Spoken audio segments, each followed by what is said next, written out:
আজকে তোমাদের সঙ্গে একটা বেস্ট এবার সানস্ক্রিমের রিভিউ শেয়ার করব। আর তার আগে জানা উচিত আমাদের স্কিনের জন্য একটা সানস্ক্রিন কতটা উপকারী, কতটা বেনিফিশিয়াল। তো সবার প্রথমে এখানে আমি একটা dot and care face wash নিয়েছি।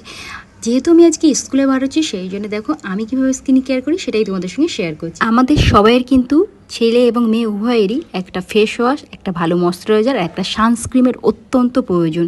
তার কারণ এখন বাইরে সূর্যের যা তাপ, ইউভি রেস যা বেড়ে যাচ্ছে দিন দিন, প্রচণ্ড ধরনের কিন্তু স্কিনে এফেক্ট হচ্ছে। সেই কারণে অবশ্যই একটা ভালো সানস্ক্রিন, একটা ময়শ্চারাইজার, একটা ফেস ওয়াশ কিন্তু অবশ্যই সবাইয়ের ব্যবহার করা প্রয়োজন। আমি এখানে ব্যবহার করছিলাম dot and key watermelon cooling sunscreen. এখানে আছে অ্যাকোয়া জেল এবং আছে SPF 15+।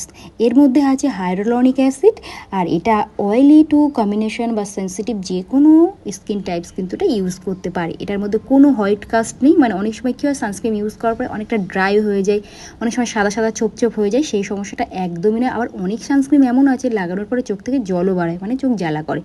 এটা একদম স্মেল ফ্রি, যেটা আমার সব থেকে ভালো লাগে। কারণ কোনো মানে হার্ড একটা স্মেল হলে আমার ভীষণ মাথা যন্ত্রণা করে, এবং এটা একদম চ্যাটচ্যাটে ভাব থাকে না। আর এটা ইউজ করার পরে একটা কুলিং সেন্সেশন আসে স্কিনের মধ্যে। আর এটা অ্যাপ্লাই করার অন্তত 15 মিনিট পরেই তোমরা বাইরে যাবে, তাহলে এর রেজাল্টটা খুব ভালো মতো পাবে।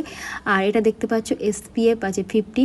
সাধারণত বাইরের যা সূর্যের তাপ এবং বাড়ি রান্নাবান্না করার সময়ও কিন্তু আমরা অনেক সময় গ্যাসের সামনে থাকি, একটা ভালো সানস্ক্রিন আমাদের ইউজ করা প্রয়োজন। আর এই সানস্ক্রিনটা ইউজ করার পরে এত সুন্দর একটা কুলিং এফেক্ট আসে, কি বলে, মুখটা মনে হয় যেন আমরা বরফ ইউজ করেছি এইমাত্র। আর আমি এই যে বেরিয়ে পড়লাম ছেলে নিয়ে স্কুলে, আর দেখতে পাচ্ছ আমার স্কিনটা অ্যাজ ইট ইজ এভাবেই থাকে, মুখ লাল হয়ে যায় না। সাধারণত রৌদ্রে গেলে আমার মুখ ভীষণভাবে লাল হয়ে যায়, জ্বালা জ্বালা ভাব আসে, কিন্তু কিচ্ছু হয় না এই সানস্ক্রিনটা ইউজ করাতে। তোমরা কিন্তু ইউজ করতে পারো।